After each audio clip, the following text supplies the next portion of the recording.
e veio a mim uma palavra aqui para essa noite. E eu falei para o pastor, pastor, eu estou sentindo muito forte de trabalhar um pouco nesse tema sobre as realidades do reino espiritual.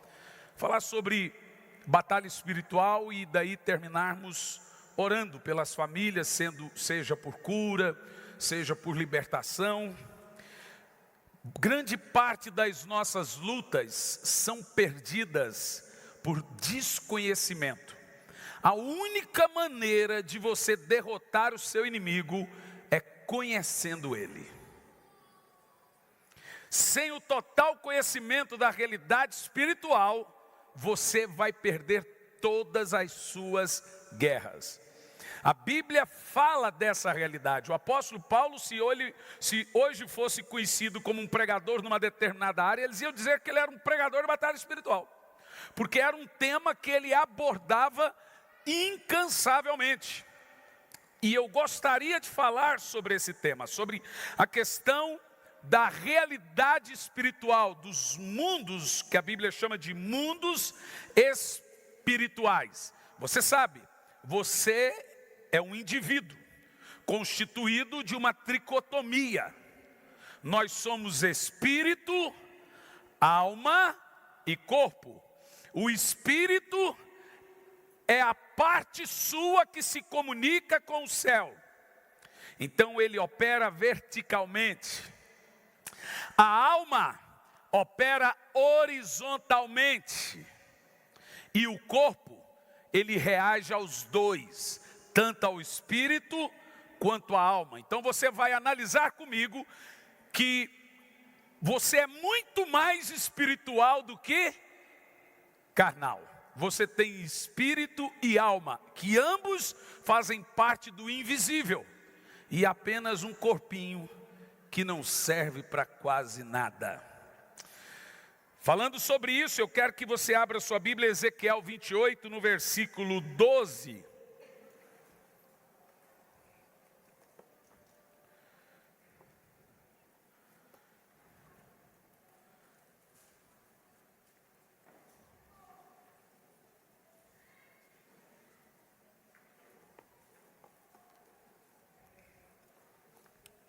O texto diz assim, Ezequiel 28, versículo 12. Filho do homem, levanta uma lamentação sobre o rei de Tiro. Preste atenção. Tiro era uma cidade fortificada da Ásia, uma cidade muito potentosa, poderosa. E o rei de Tiro, tem aí uma discussão, ele se chamava Itiobalus. E ele era um rei muito arrogante, muito orgulhoso. E Deus agora usa esse rei para confrontá-lo. E no meio dessa confrontação ao rei de Tiro, Deus vai usar um indivíduo como exemplo dessa confrontação. Basicamente, nós temos esse padrão também em Isaías, quando Isaías vai confrontar o rei da Babilônia. E Deus usa Lúcifer como exemplo do orgulho do rei da Babilônia. Então, se nós queremos saber sobre a realidade do reino espiritual, ela começa aqui. E diz assim, filho do homem, levanta uma lamentação sobre o rei de Tiro. E dizes, assim diz o Senhor, tu eras o selo da perfeição, cheio de sabedoria e formosura. Pode continuar, vai indo. Estivestes no Éden, agora fica claro que não está falando mais do rei. Estivestes no Éden, jardim de Deus, cobria de toda pedra preciosa, cornália, topázio, ônix, crisólito, berilo, jaspe, safira, carbúnculo, granada, esmeralda e ouro. Atento a um detalhe, Lúcifer era essas pedras, ele não vestia, ele foi feito dessas pedras. Então todas as pedras preciosas que você tem no mundo foram feitas a partir dele. Você quer ver? Em ti se faziam teus tambores e pífaros. Outra coisa que ele tinha, sons no corpo. No dia em que fostes criado, foram para ti isto preparado. Então, basicamente, você percebe que todas as pedras preciosas que nós temos foram feitas a partir do corpo desse ser. Se você estudar a geologia da Terra, você pesquisa hoje na internet a origem das pedras preciosas. Uma delas, o ouro. E se você pesquisar o ouro, você vai ver que o ouro não tem átomos terrestres. Uma coisa mais estranha. O ouro não é da Terra. É óbvio que não. Se você vê o céu, é feito de ouro. As ruas são de ouro. O rio é feito de cristal. Todas as pedras preciosas são extraterrestres. Fica evidente isso. Mas uma coisa que me chama a atenção nesse texto, e continua dizendo, aqui falou sobre a composição corporal de Lúcifer. Ele era isso, e brilhava como ouro. Continua. No verso em diante. Eu te coloquei como querubim da guarda. Observa a palavra. A palavra é guardador, protetor, guardador, querubim da guarda. Estiveste sobre o monte santo de Deus. Andastes no meio das pedras de fogo, pedras afogueadas. Pode ir em diante.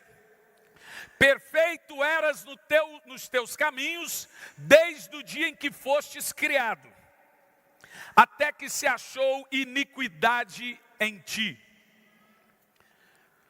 Pela abundância, agora olha o que você está lendo comigo na Bíblia. Estamos falando de Lúcifer. Pela abundância do teu comércio. Sabe, eu fico me perguntando, que tipo de comércio? Pela abundância do teu comércio, o seu coração se encheu de violência e pecastes, pelo que te lancei profanado fora do monte de Deus. E o querubim da guarda, ó querubim da guarda, eu te expulsei do meio das pedras afogueadas. Então preste atenção nisso, para entendermos a realidade muito poderosa que nós temos no reino espiritual. Alguns teólogos consideram esse capítulo como apenas uma força de expressão, uma metáfora. Outros dizem que esse querubim era um título dado para Adão. Eu acho um pouco difícil. Adão foi feito da terra. A palavra Adam é vermelho. Adama. Adão não tem composições extraterrestres, nem você. Nós somos feitos daqui mesmo. O termo querubim da guarda, cheio de 10 pedras preciosas. E o que é mais interessante, que quando Deus levanta Arão, no peitoral de Arão tinha 10 pedras. E eram essas 10 pedras.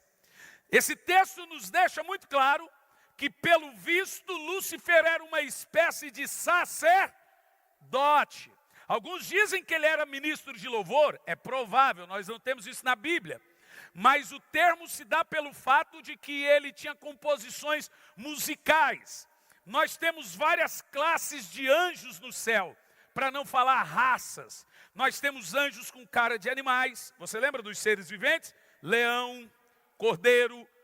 Anjos com cara de homens e anjos até com cara de serpente, gente. Em Isaías 1, no versículos, em Isaías 6, no versículo 1, usa-se o termo serafim.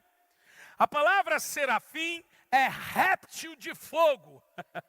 E aquele serafim tocou em Isaías.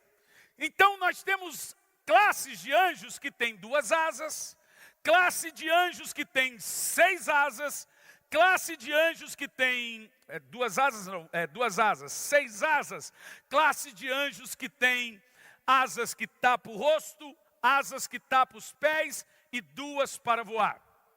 Nós temos os chamados querubins, e é uma classe de governos. Esses querubins são anjos que Deus fez para governar sistemas, governar ambientes. E Lúcifer era um querubim. Nós temos os serafins, que são anjos protetores, anjos purificadores. Por exemplo, esses serafins, eles andam como que um carro de fogo. A Bíblia diz que Deus monta em dois serafins e anda. Provavelmente Elias foi arrebatado por um serafim, que era um carro de fogo. Deixe-me te mostrar uma coisa, eu não sei se ele está na internet, se ele conseguir achar no meu Instagram. Eu estava pregando num culto recentemente e uma irmã tirou uma foto. E do meu lado apareceu um anjo de fogo. E esse anjo dava a altura do púlpito. Basicamente é mais ou menos assim. Porque quando nós falamos de Adão, você imagina que Adão era assim igual nós. Baixinho, com essa cara de lata. Pense o seguinte, Adão, a Bíblia diz que ele era igual aos anjos em força e poder. Então provavelmente ele devia ser muito alto. Qual é o tamanho médio de um anjo? Depende muito. A Bíblia diz que as portas da cidade santa têm 12 metros. E os querubins encostam a cabeça na porta. Então, mais ou menos, calculamos que esses anjos têm aí aproximadamente mais de 10 metros de altura. Provavelmente Adão tinha mais de 5 metros. Ele era muito grande e muito forte. E o pecado fez acontecer essa coisa que nós somos hoje em dia. Então, basicamente, para você entender o que eu estou falando, Lúcifer era uma classe de anjos, querubins.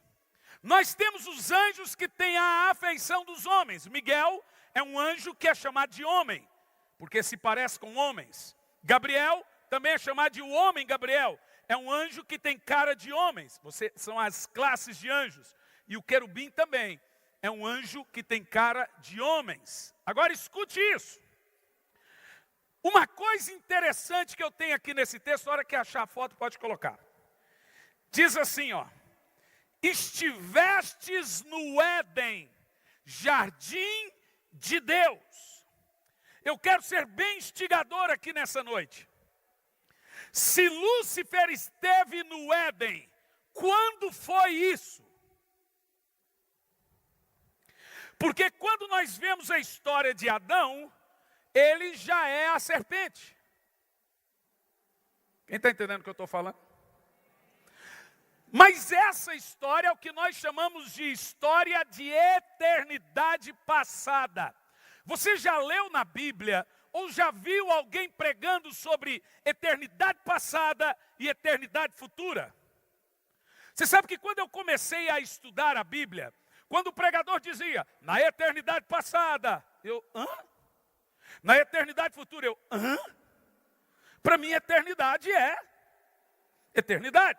Como é possível existir eternidade passada e eternidade futura? Deixe-me te explicar.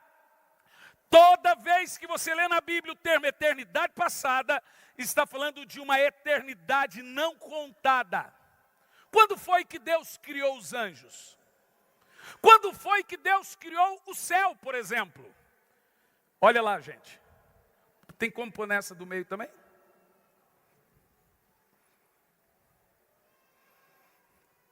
Olha lá. Legal, né? Eu te empresto ele depois. Provavelmente é um serafim que tocou Isaías. A Bíblia diz que um serafim de fogo tocou na boca de Isaías. Legal demais, né? Obrigado. Yes, é muito bom. Dura quando aparece demônio também. Então escute isso. Eu quero te fazer uma pergunta aqui. Lúcifer caiu ou não caiu? Ele caiu antes de Adão ou depois de Adão? Responda. Se Lúcifer caiu antes de Adão, ele caiu aonde? Na terra? Bugou? Como que ele caiu na terra? Vamos lá. Lúcifer caiu antes de Adão. Se foi antes de Adão, foi antes dos 6 dias, ou 7. Se ele caiu antes dos 7 dias, aonde ele caiu? Ou você acha que ele virou um titã, ficou sentado no trono do universo, transformando as nações em areia? Porque tem gente que prega isso, que Lúcifer ficou vagando pelos... Esse povo está assistindo muito filme da Marvel. Ficou vagando pelos planetas, devastando os planetas. Aí quando Deus fez a terra, ele veio para a terra. Então vamos lá saber aonde Lúcifer caiu. E depois vamos lidar como ele caiu. Porque no texto aqui diz: estivestes no Éden, jardim de Deus.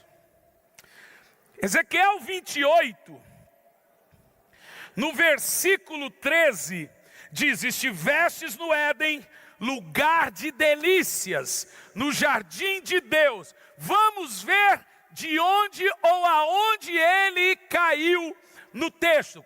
Pode continuar o texto a partir do versículo 16. Pela abundância do teu comércio, o teu coração se encheu de violência e pecastes, pelo que te lancei profanado fora do monte de Deus. E o querubim da guarda te expulsou do meio das pedras afogueadas. Pode continuar. Elevou-se o seu coração por causa da tua formosura, corrompestes a tua sabedoria, por causa do seu brilho, o seu resplendor, por terra te lancei. Mas aí aqui ainda temos um português experimental. Pode ser o planeta ou pode ser no chão. Não está na terra, está por terra. Ok. Mas veja agora Isaías no capítulo 14, no versículo 12, para você saber aonde Lúcifer foi jogado. E aí nós temos uma aplicação fantástica sobre a realidade espiritual. E eu quero terminar aqui hoje falando sobre arma de ataque e arma de defesa contra o reino das trevas. Isaías 14, versículo 12. Como caístes do céu, ó estrela da manhã, filha da alva, como fostes lançado por terra, tu que prostrava as nações. O quê? Você leu? Tu que prostrava o quê? Que nações? Que nações que ele prostrava? Isso é antes dele cair, antes de Adão e Eva, antes dos 7 dias, no que nós chamamos de eternidade passada. Porque a única eternidade contada na Bíblia é a futura. A passada é será que é? Vamos, continua o texto. Ali ainda temos por terra, mas agora vai mudar. E tu dizias no teu coração: eu subirei acima das estrelas de Deus, exaltarei o meu trono, e no monte da congregação me assentarei nas extremidades do norte. Quer dizer que ele está abaixo. Subirei acima das mais altas nuvens e serei semelhante ao Altíssimo. Agora olha o texto. Contudo, levado serás ao Sheol, ao mais profundo do abismo. Dá uma pausa aí. Eu mandei para eles ali uma definição da palavra abismo. Primeiro, o texto sugere que ele foi jogado no lugar. A palavra inferno em hebraico é Sheol, e inferno em grego é Hades. Sheol é um lugar que Deus fez para o diabo e seus anjos. E aonde é esse Sheol? No abismo. E o que é esse abismo? Veja comigo Gênesis capítulo 1, no versículo 1 e diante. Depois eu volto nesse texto. No princípio criou Deus os céus e a terra. Verso 2. E a terra era sem forma e vazia, e havia trevas sobre a face do abismo. Aonde ele foi jogado? Por que havia trevas? Agora você me pergunta, peraí, mas ali está tudo sem ser criado, como que está tudo sem criação se já tinha água? Pense bem, como que a terra apareceu debaixo das águas? O texto diz que havia trevas sobre o abismo e o Espírito pairava sobre as águas. Em nenhum momento dos 7 dias, você vê Deus dizendo, vamos criar a água. E nem tampouco vamos criar a terra. Ele apenas diz, faz separação entre a água e a terra. Aonde está a terra ali, gente? Embaixo das águas. Quem está entendendo o que eu estou falando? E por que nós temos um abismo ali? Porque foi basicamente aonde estão essas trevas que Lúcifer foi jogado. Mas aí surge uma questão. Pastor, é a partir do versículo 2 de Gênesis que nós temos a criação do mundo. Olhe bem para mim. Volta o versículo 1 de Gênesis 1. Olha o termo. No princípio, criou Deus os céus e a terra. Em hebraico está assim, ó, Bereshit bara ha Elohim, vet ha shamarim. O termo significa, no princípio Deus fez tudo do nada. A palavra bara é Deus pegar e criar tudo de uma matéria inexistente. A partir do versículo 2 você não tem mais a palavra bara, você já tem a palavra haja, que significa criar do que existe. No versículo 1, é quando Deus criou o universo, é quando Deus fez os anjos, é quando Deus fez tudo perfeito em sua beleza, inclusive a terra. Mas no versículo 2 parece que alguma coisa está destoando, porque no versículo 2 diz, a terra era sem forma e vazia. Como que isso é possível? Eu pus ali a tradução, põe para mim, acha para mim o termo. Eu gosto que você olhe isso para mim, porque tem como aumentar, pôr nessa tela do meio? Também? Preste atenção, o termo que nós temos ali é a palavra vazia. A terra era sem forma e vazia. Ali nós temos a palavra hebraica, é borru. Borru não significa vazia. Borru significa o quê? Leia lá comigo. Agora volta o texto anterior. A outra definição, que nós temos a palavra tohu, sem forma. A palavra sem forma e vazia. O que se diz ali? Tohu, borru. Olha o termo. A terra era sem forma e vazia. Põe a palavra primeira. A palavra sem forma. Tohu, borru. Olha o que diz tohu. Tohu significa, olha lá comigo. Tohu, o que significa? Estar devastado. Então, na realidade, o que você está vendo aqui comigo é que a terra se tornou devastada e vazia. E o que fez a terra se tornar devastada e vazia? Uma guerra. Em Gênesis capítulo 1, Deus cria tudo muito perfeito. E Ele coloca nessa terra que Ele chama de Éden mineral, como você leu comigo em Ezequiel 28. Estivestes no Éden, no jardim de Deus, anjos. E o líder desses anjos era um governo, chamado Lúcifer, ou Eiliel, é o seu nome de anjo. Quando você pega os indexes da Torá, lá está o nome dele. Na Bíblia apenas sugere o título da sua função.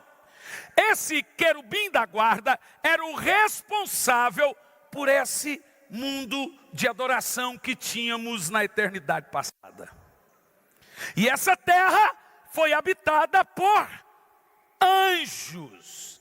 Por isso que você leu no texto que esses anjos que estavam aqui, eles eram perfeitos. Havia um lugar de adoração. É um Éden antes de Adão e Eva, como lemos em Ezequiel 28. Estivestes no Éden, você era o guardião das pedras preciosas. Mas a Bíblia Sagrada diz que esse ser foi enchendo o seu coração de violência e pecou. Ele pecou por arrogância, ele pecou por violência, ele caiu. No verso 15 diz, de Ezequiel 28, naquele tempo eras perfeito e irrepreensível.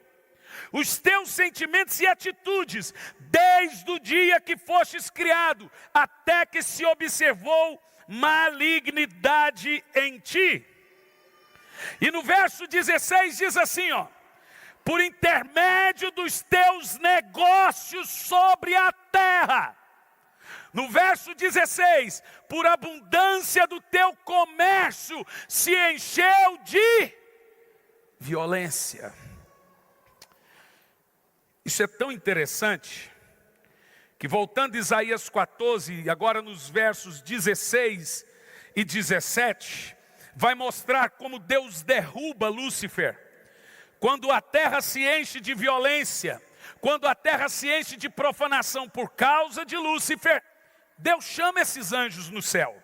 No verso 16 e 17, os que te virem, te contemplarão, considerar-te-ão e dirão, não é este o varão que fazia estremecer a terra, e que fazia tremer os reinos, e que punha o mundo como um deserto, e assolava as suas cidades, e os cativos não deixava ir soltos.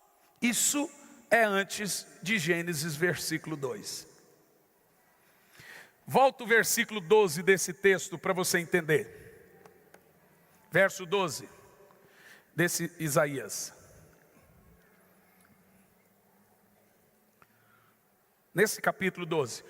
Como caístes do céu, ó estrela da manhã, filho da alva, como fostes lançado por terra, tu que prostrava as nações. Continua. E tu dizias no teu coração, eu subirei ao céu e acima das estrelas, anjos de Deus, colocarei o meu trono e me assentarei nas extremidades do norte. Subirei acima das mais altas nuvens e serei semelhante ao Altíssimo. Contudo, levado serás ao inferno, ao mais profundo do abismo. Pode continuar. E os que te virem te contemplarão, considerar-te-ão e dirão, não é este o varão que faria estremecer a terra e que fazia tremer os reinos? De quem está falando? Agora em Ezequiel 28 diz que Deus convida e chama esses anjos.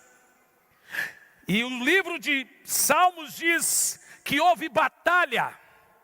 As nações se embraveceram, os reinos se moveram. Ele levantou a sua voz e a terra se derreteu.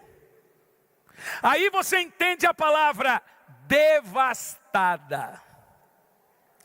Por causa da iniquidade provocada por Lúcifer aqui nessa terra, Deus brada e derrete a terra. Ele abre as comportas da terra e todas as águas cobrem a terra. E agora o que nós temos? Uma quantidade de zilhões de anos incontáveis entre Gênesis capítulo 1, versículo 1 e Gênesis capítulo 1, no versículo 2. Não sabemos quanto tempo essa terra está embaixo das águas. E no abismo estão os anjos caídos e Lúcifer. Mas será que eles foram lançados na terra, nessa terra? Veja Apocalipse capítulo 12, no versículo 1, por favor.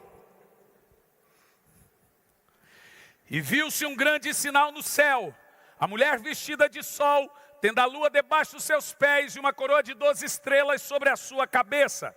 Continua. E viu, pode ir em diante, o partido 2. E estava grávida, gritando com dores de parto para dar à luz. Essa mulher tanto representa Israel no primeiro século, que era perseguido, como agora representa a igreja. Quem é perseguido agora é a igreja. Mas olha o texto. Viu-se também outro sinal, um grande dragão vermelho, que tinha 7 cabeças e 10 chifres, e sobre as suas cabeças 7 diademas. E a sua cauda levou após si a terça parte das estrelas do céu. E o dragão, a terça parte das estrelas do céu, e lançou-as sobre agora não é lançou-as sobre a terra, e o dragão parou diante da mulher que estava prestes para dar à luz. Satanás foi jogado na terra. Isaías diz que ele foi jogado no abismo. A Bíblia diz que Deus fez o inferno por causa deles.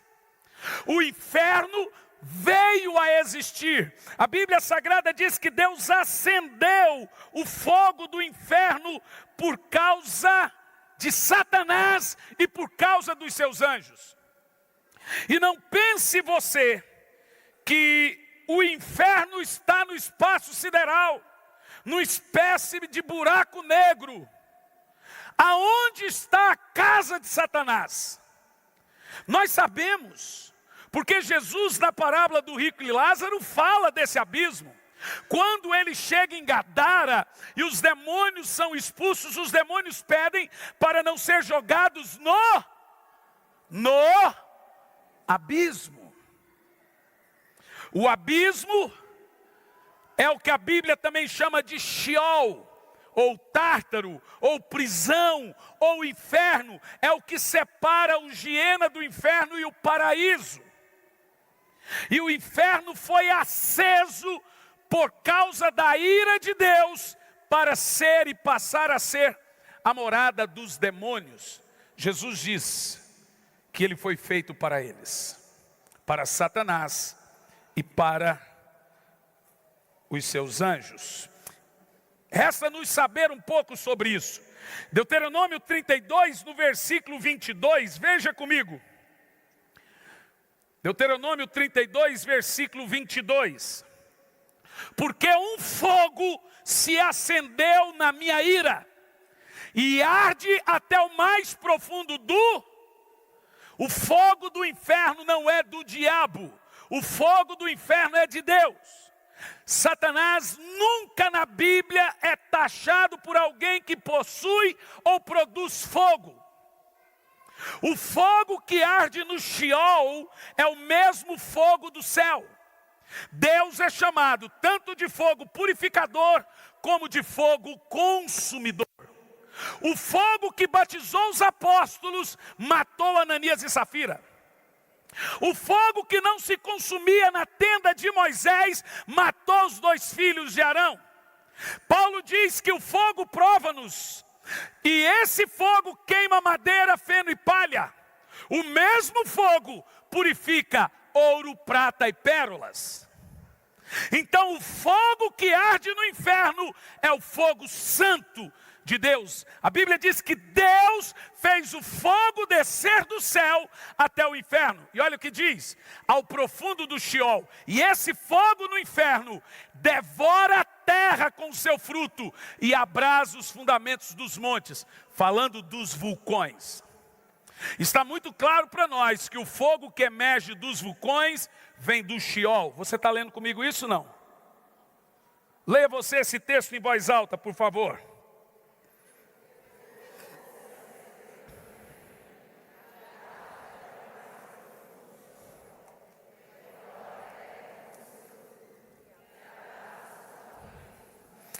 Em Mateus 25 e 41, eu vou falando, você vai colocando o texto, diz assim: mas o rei ordenará aos que estiverem à esquerda. Aonde? E os da direita são benditos. Malditos os da esquerda. Apartai-vos de mim, os que estão na esquerda. E ele diz: malditos, apartai-vos de mim para o fogo eterno, que foi feito, preparado para o diabo e seus anjos. Então olhe bem para mim. Escute bem que você já está entendendo a coisa.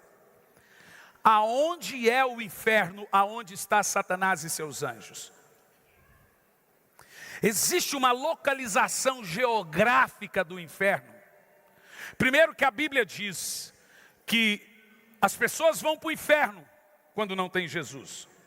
Esse grupo de gente, ele diz: malditos, e vão para o inferno, não foi feito para vocês, foi feito para o diabo e seus anjos, mas você vai para o inferno. Qual é a localização desse tempo e espaço? Talvez você pense que o inferno é espiritual. Talvez você pense que quem está lá no inferno é só a alminha. Se eu te disser que nós encontramos na Bíblia pessoas vivas, no corpo, alma e espírito, que caíram no inferno vivas. E a Bíblia diz que caíram feito pedra, porque corpo pesa, alma não. Aonde ele está? Porque hoje é uma batalha teológica na televisão. As pessoas morrem, ficam no pó da terra, ficam dormindo, ninguém vai para o céu, ninguém vai para o inferno. Você já ouviu isso? Mas será que isso é verdade? Será que é saudável as pessoas não se preocuparem com a perdição? Jesus falou mais sobre o inferno do que sobre o céu. Até mesmo no texto mor do amor de Deus, está lá o inferno, para que todo aquele que nele crê, não pereça, mas tenha a vida eterna. E perece aonde? Perece no inferno. Então olhe bem para mim. No Velho Testamento, a palavra usada para inferno é Sheol. Nós temos uma outra palavra usada que é Giena ou Vale de Rinom. Deixe-me te explicar o que é Vale de Rinom. É um lugar onde queima lixo. Israel tinha muito lixo. Então tinha um vale onde incinerava os lixos. E Jesus chamou o lugar onde vão as almas das pessoas para um lugar tipo o Vale de Rinom, para serem incineradas. E esse lugar ele chamou de Geena. É aonde estão as almas perdidas, separando-as para o julgamento. Em Salmo 9:17 diz assim: os perversos serão lançados no Sheol, no inferno, e todas as nações que se esquecem de Deus. Para onde vão as pessoas que se esquecem de Deus? Leia o texto em voz alta.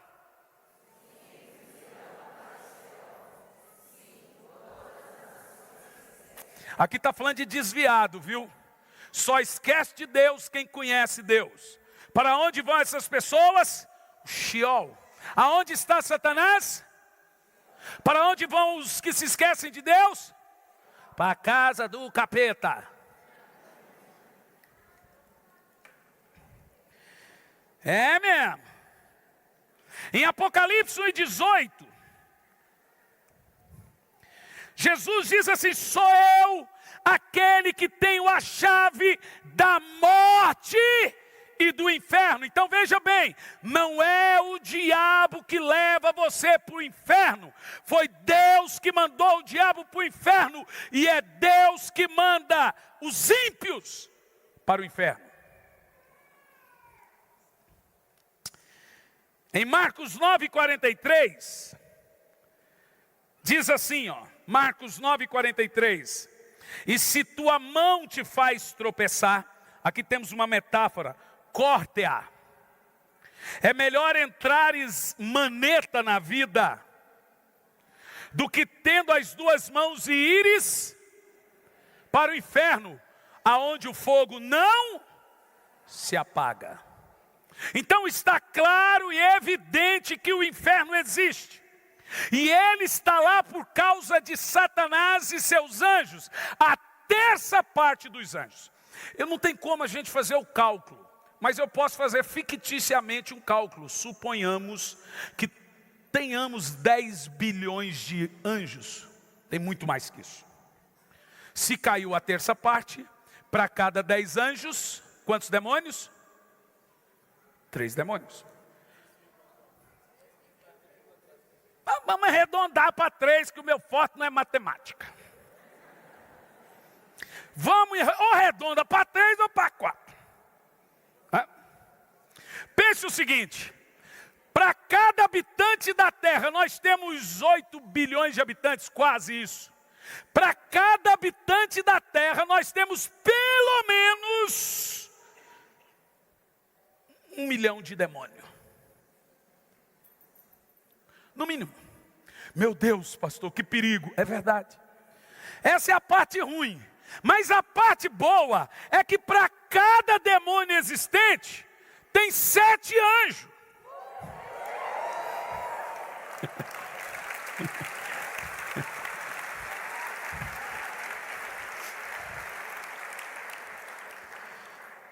Por isso que a Bíblia diz que existe uma guerra entre o bem e o mal.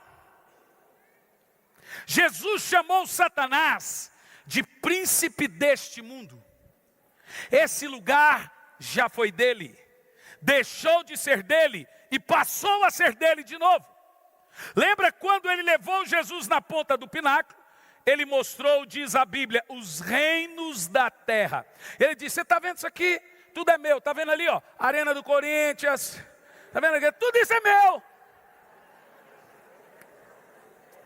E ele disse mais: tudo isso te darei. E olha o que ele diz: porque me foi dado. Então eu dou, está lá na Bíblia, a quem eu quiser. Mas quem deu isso para ele, irmão? Aí você fala: foi Deus. Um dia foi, mas ele perdeu. Porque Deus criou o homem.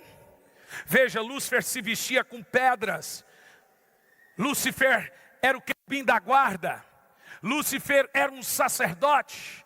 Lúcifer dominava as nações, como nós lemos em Isaías. Agora Deus vem depois de zilhões de anos e fala: vou fazer o homem. Ele não vai se vestir de pedras, ele vai se vestir com a minha glória.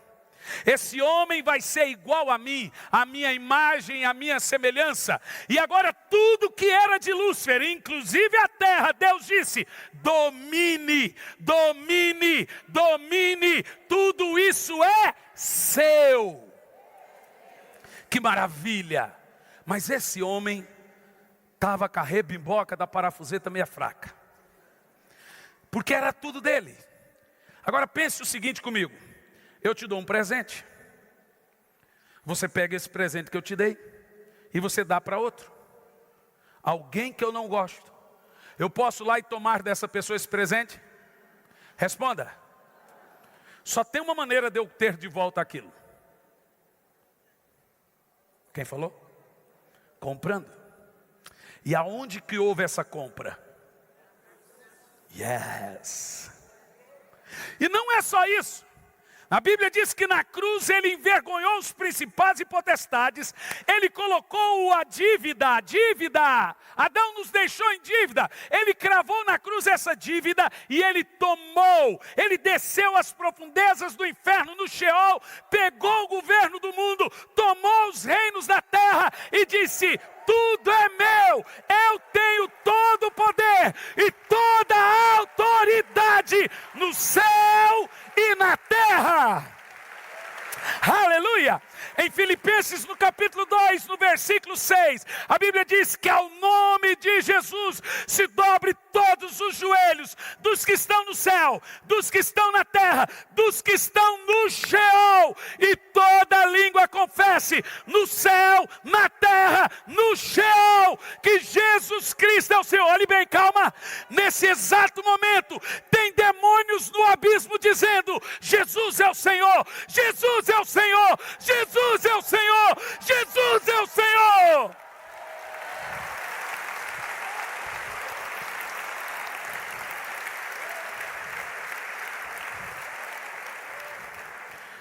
Mas pastor, onde que é o inferno? Você está pisando nele. O inferno, biblicamente falando, é no centro da terra. Sério, pastor? Não, estou brincando. O inferno não é num lugar. Apesar de ser morada de espíritos, ele é completamente físico. Quando a Bíblia diz que o mundo jaz no maligno, a palavra está plantado em cima do maligno. Vamos ver isso. Lucas 10, 15. E eu vou fazer isso primeiro, para você entender a importância do crente. Segundo, a importância da igreja. Terceiro, quem é você no reino espiritual? Lucas 10, 15. Tu, Cafarnaum, porventura serás elevado até o céu, até o Hades. Agora estamos no Novo Testamento, é grego. Hades é inferno. Até o Hades descerá. Agora escute o que você vai se surpreender. Antes da morte de Jesus, todos que morriam, sejam ímpios ou não, iam para o Sheol. Abraão foi para o Sheol. E às vezes você fala assim, por que Satanás contendeu com Miguel pelo corpo de Moisés? Ali nós temos uma briga jurídica. Porque você vê na transfiguração Moisés e Elias voltando, deixando claro que Moisés e Elias estão no céu. Se eles estão no céu, como pode se eles estão vivos? E como Moisés pode estar vivo se ele morreu? A Bíblia Sagrada diz que a morte reinou até Moisés. Fica evidente que Deus de alguma forma ressuscitou Moisés. Porque os mortos não voltam. E na transfiguração nós temos Moisés, Elias e Jesus. Não é uma visão, eles vieram. Isso está muito claro para mim. Nós não temos só lá no céu esses dois, nós temos também Enoque. Homens, a Bíblia diz que carne e sangue não entra no céu. Mas nós temos Enoque, nós temos Elias, nós temos Moisés. Então a briga de Satanás pelo corpo de Moisés é uma briga jurídica. Ele tem direito às almas. Tinha. Ah, que vontade de falar agora, mas eu tenho que construir. Porque a Bíblia Sagrada diz que no Velho Testamento a configuração do inferno era um. No Novo Testamento, a configuração do inferno é outro. No Velho Testamento, eu acho que você deve ter aí uma foto feia que eu construí, dos 3 céus embaixo. É uma casinha que tem aí. Se você colocar para mim. A configuração do inferno antes da morte de Cristo está registrada em Lucas 16. Jesus fala do rico e do Lázaro. O rico morreu e foi para o inferno. Põe na tela do meio também. O Lázaro morreu e foi para o paraíso. A palavra paraíso está ali, ó. Lucas 16 e 22. Aqui nós temos bem detalhado. Primeiro céu, segundo céu, terceiro céu. Embaixo do primeiro céu, que é o céu dos homens, nós temos o lugar de tormento, Lucas 16, 23. O grande abismo, na ponta do abismo Tártaro, Pedro fala que é onde estão presos alguns demônios, outros soltos.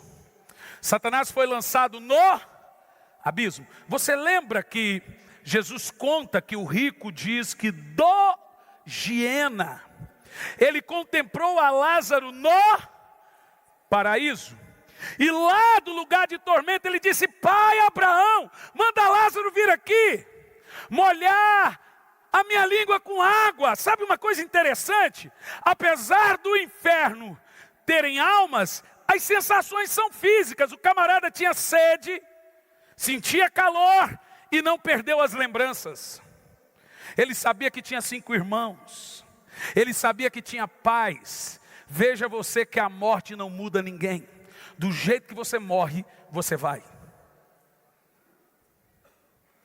E ele está no lugar de tormento. Essa era a configuração antes da morte de Cristo. Mas nós sabemos que Jesus morreu. E a Bíblia Sagrada diz que ele desceu às profundezas da terra. Você quer ver esse texto comigo? Diga amém. Em Efésios 4, versículo 9. Se prepara que eu quero que você vibra muito. Porque você precisa entender o que é a igreja, o que é ser crente. A Bíblia diz que salvação é tirar o homem do reino das trevas e transportá-lo para o reino da luz. A Bíblia diz que ser crente é ser um outro povo. Você não é judeu, você não é do mundo, mas você é a igreja. É uma nova raça. A Bíblia diz raça diferente, raça eleita. É um outro tipo de gente. Você não é do mundo, mas você ainda não é do céu. Você é raça. É igreja. Olhe bem. Ora, isto, ele subiu, que é senão aquele que também desceu às partes baixas da terra. O inferno é físico. O céu é espiritual, mas o inferno é físico. E tem mais. 1 de Pedro 3, versículo 19. Aquele que... 1 de Pedro 3 e 19.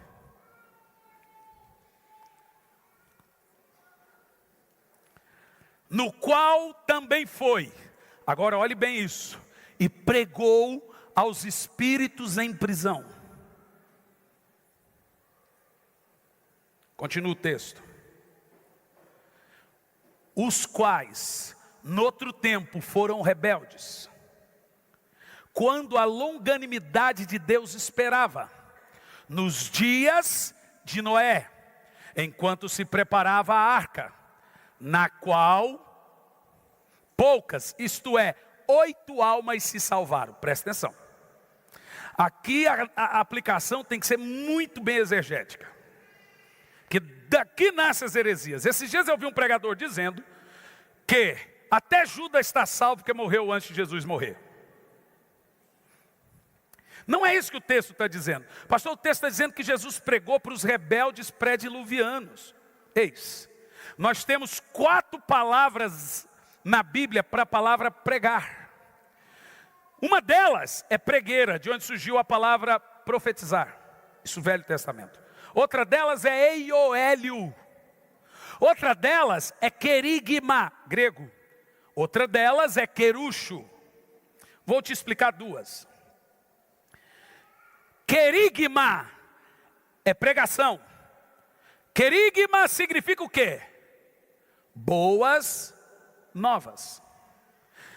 Tudo que se prega como boa notícia, a Bíblia usa o termo querigma.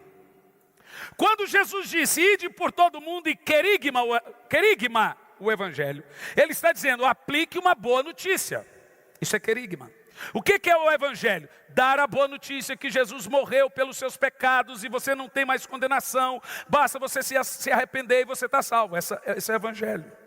Isso é querigma. Mas nós temos também uma outra palavra na Bíblia para pregar, que é querucho.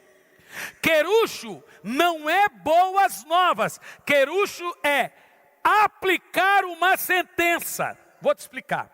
Quando Jonas foi em Nínive, a Bíblia diz que ele tinha que pregar. E a Bíblia diz que ele pregou 40 dias. Olha a pregação de Jonas. Em 40 dias, vocês vão morrer. Isso não pode ser uma boa notícia, gente. O que ele estava fazendo? Aplicando uma sentença. Então, querucho é pregação de juízo, é pregação de condenação, é pregação é uma profecia dura. Às vezes o profeta, Deus manda ele pregar querigma, às vezes Deus manda ele aplicar um juízo. Vai lá e diga, ô seu infeliz, miserável, a casa caiu. Isso é querucho. Quando a Bíblia diz que Deus desceu ao Sheol e pregou a esses antediluvianos, Ele não pregou para salvar, mesmo porque a Bíblia diz que só 8 foram salvos.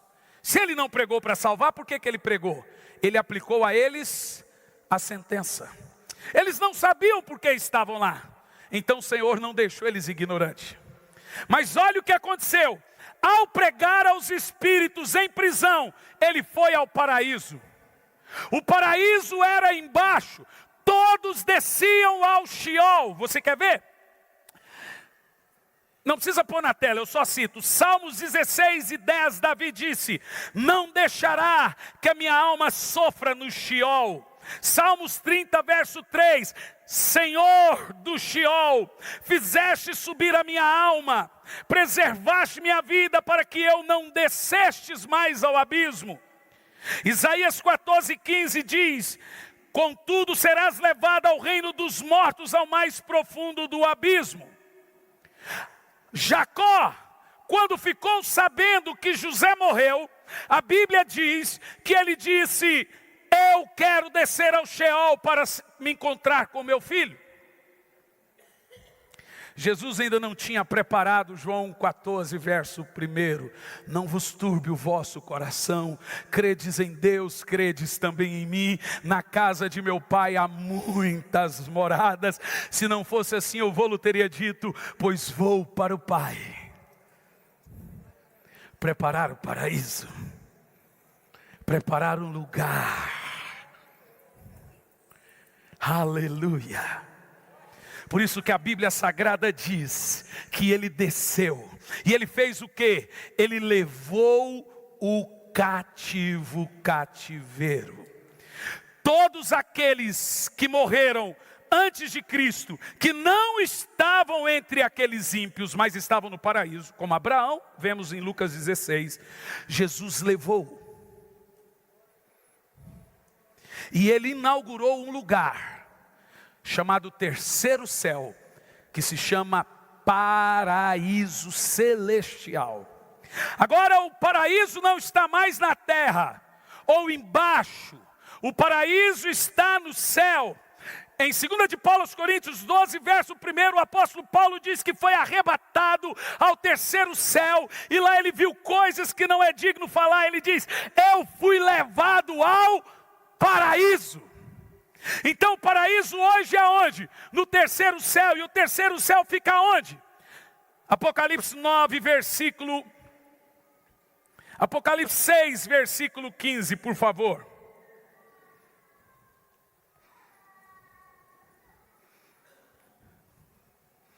E os reis da terra, e os grandes, e os chefes militares, os ricos e os poderosos, e todo escravo e livre, se esconderam nas cavernas e nas rochas das montanhas. Põe Apocalipse capítulo 9, versículo 1.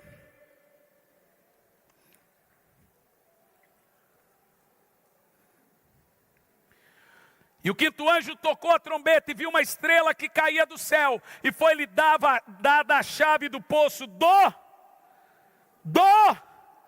e o abismo é o que, gente?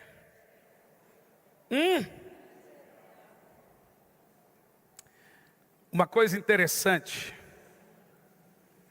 que eu encontrei aqui na terra é que a igreja divide o espaço com o inferno. Deus não levantou uma igreja frouxa. Deus só levantou a igreja aqui com uma missão: eu te coloco como ovelhas no meio de lobos. Na época que Jesus disse: levantarei a minha igreja, tinha muitas igrejas e muitos templos, tinha muitos reinos. Jesus agora separa um povo escolhido, e ele põe e chama esse povo de luz do mundo, sal da terra. E por que você tem o título de luz do mundo e sal da terra? Porque o mundo é dominado pelo príncipe desse mundo. Jesus disse: o príncipe desse mundo é chegado, só não tem poder sobre mim. Paulo chama ele de Deus desse século, que cega o entendimento dos homens, para que não veja a glória de Cristo. Você sabe o que é uma guerra espiritual? É converter um homem das trevas para a luz. Você sabe por que você se converteu? Para ser um soldado nessa guerra, para ser um guerreiro nessa guerra, nesse lugar cheio de trevas, nesse mundo tenebroso. Paulo chama esse mundo de tenebroso, ele chama esse mundo de lugar de guerra.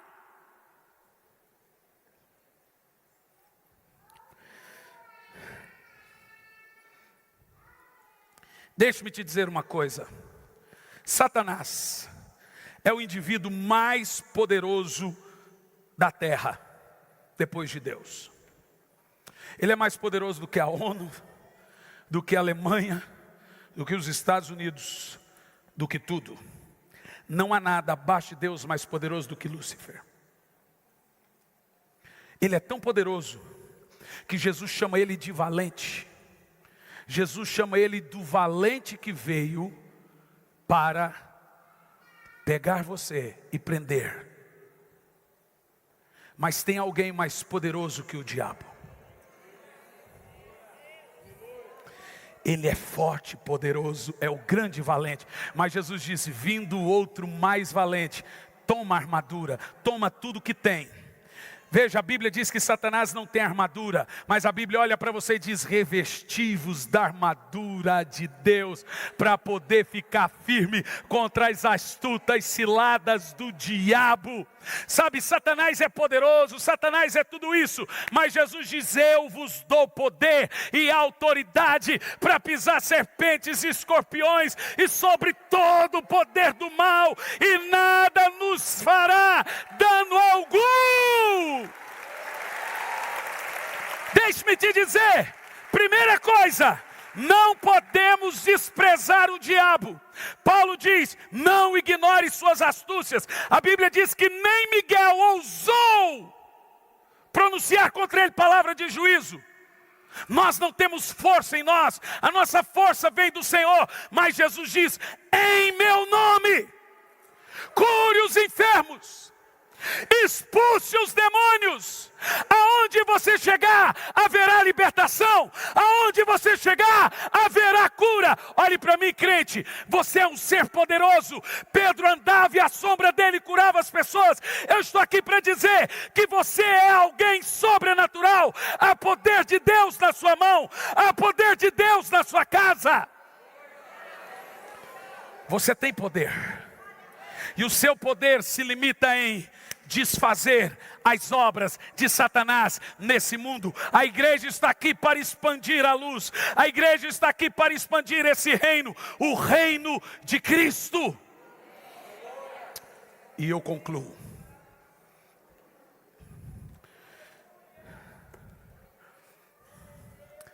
Olha aqui para mim.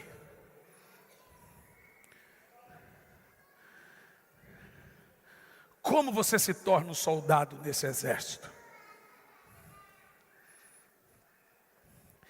Quando você é um crente, Paulo diz assim: porque as armas da nossa guerra não são carnais, mas são poderosas em Deus para destruir as fortalezas.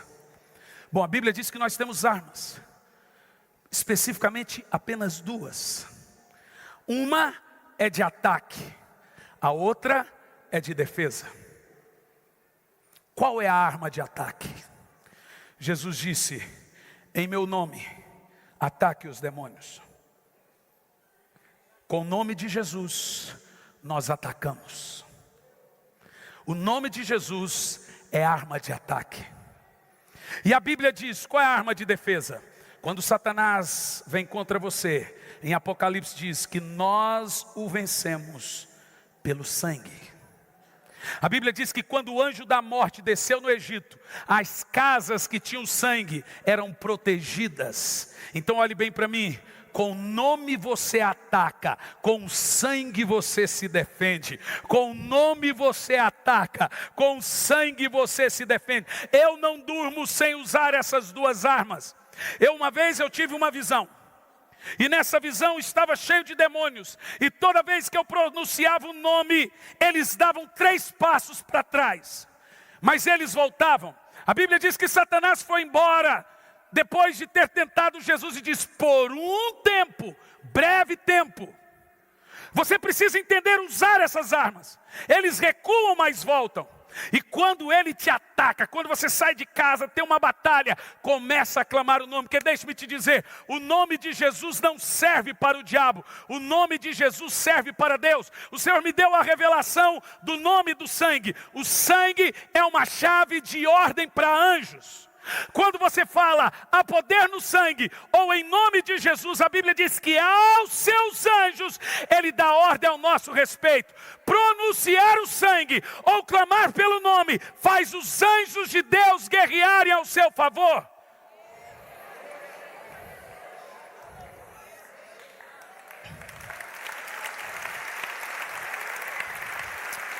Eu gosto de pôr as mãos sobre o meu filho, ou os meus filhos, e dizer: Senhor, cubra com teu sangue. Eu gosto de sair de casa e falar: Senhor, cubra com teu sangue. Os demônios não conseguem ver. Eu tive uma visão, e um demônio disse: cadê sua família?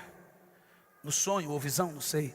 Eu disse: está em casa, mas eu não consigo ver. Minha mulher está aqui do meu lado, não estou vendo. Nós somos escondidos no sangue de Cristo. A Bíblia diz que debaixo das suas asas estamos seguros. Não tenha medo de bruxaria, feitiçaria, demônio, principado, potestade. A Bíblia diz que eles são vencidos. A Bíblia diz que Ele despojou e cravou lá na cruz a cabeça da serpente no seu calcanhar e venceu as trevas. E Ele veio a você e diz: eu te dou esse poder, eu te devolvo o reino do mundo. Fique em pé no seu lugar.